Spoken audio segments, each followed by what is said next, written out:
So, in the ancient world, did they have an equivalent of the laptop or the tablet? Well, yes, actually, they did. And I have one here. It's on my lap. It's literally a laptop, and it's a tablet. I mean, it's actually what it's called. It's a tablet, and it opens a bit like a laptop. And yeah, some of you have probably guessed what it is already. It's a wax tablet. So, set into these boards of wood, we can see that there's a thin layer of wax. And that is what people would write on. Now, why didn't they write on paper? Well, for much of the past, of course, paper was unheard of or extremely expensive. And one of the terrible things about paper is you can only use it once, which is, just such a waste. It's a bit like the etch-a-sketch of its day. Actually, I know this is a bit of a sidetrack, but do you remember etch-a-sketch? I can remember when I was a tiny kid, first time I ever encountered etch-a-sketch, thinking, this is just rubbish. It's really difficult to draw anything. I can do everything that this does with a piece of paper and a pencil for a fraction of the price, and if I like the result, I can keep it instead of having to destroy it in order to do anything else. Etch-a-sketch. What an incredibly rubbish toy that was. I never understood it.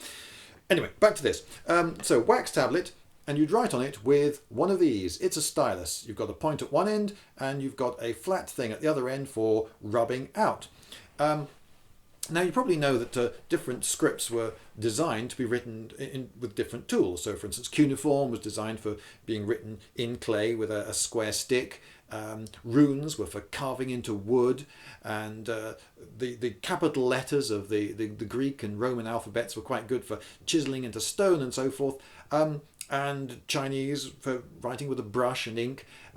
Well, writing on a tablet is not quite as easy as you might think, and they did actually have to create their own alphabet for writing on this particular surface. Right, so here we have the tablet, and if I want to write a letter, say capital A, the way I would normally write this with a pen on paper is I would perhaps push away from me like that, and can you see already that pushing away has caused a bit of wax to come off on the top of the stylus, and then I would pull towards me. There's that bit of wax there sticking upright, and then I would go across, but going across is awkward because it goes down into the trench and then up across the middle raised land and then down into another trench, and that causes more bits of wax to come off on my stylus. I don't particularly like that way of writing. So with cursive script, you would stroke towards yourself and you would avoid crossing lines. So an A looked like that.